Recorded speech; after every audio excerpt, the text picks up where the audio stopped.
Menarik ini guys.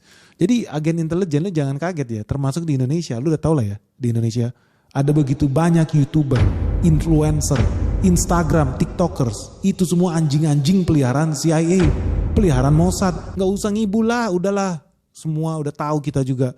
Yang jadi pertanyaan gini, ketika terjadi operasi bisnis seperti demonstrasi hari ini, itu kan bisnis besar ya buat intelijen. Pertanyaannya, sebetulnya mereka udah ada di sana dari kapan merancang itu? Sama seperti demonstrasi besar di Indonesia yang kemarin 2025. Menurut lu itu udah dirancang sejak kapan? Apa iya cuma 1-2 agennya di sini? Lu pernah penasaran gak sih? Karena biayanya sekitar 400 juta dolar tuh buat bikin demonstrasi tahun 2025 di Jakarta kemarin.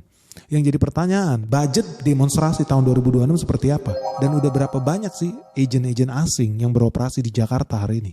Mengagitasi, dan bukan cuma di Jakarta, mereka udah masuk ke daerah, bernegosiasi langsung dengan kepala daerah, bupati, gubernur yang ada di Indonesia buat melakukan pengkhianatan guys. Kenapa? Karena teman-teman tahu, jauh sebelum demo besar ini berlangsung di Iran, sudah ada lebih dari 100 agen Mossad Israel yang datang ke Iran.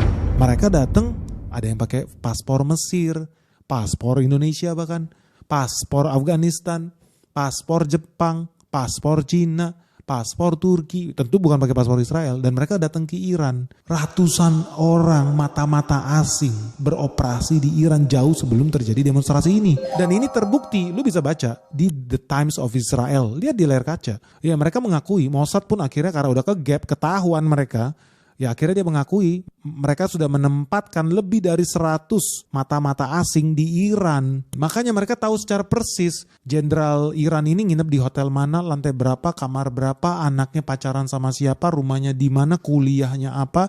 Super spesifik mereka udah tahu karena mereka udah beroperasi di sana. Dan yang menarik lagi, kalau lu lihat yang namanya agen Mossad, agen asing itu kan gak goblok ya. Mereka pinter. Dan mereka tahu gimana cara memprovokasi secara efektif, yaitu sama seperti di Indonesia. Agitasi yang paling gampang di Indonesia selain faktor agama, itu adalah faktor ekonomi. Jadi skenario sama seperti di Indonesia. Ketika suatu negara mengalami kesulitan ekonomi, kolaps itu negara. Gampang rakyat diprovokasi.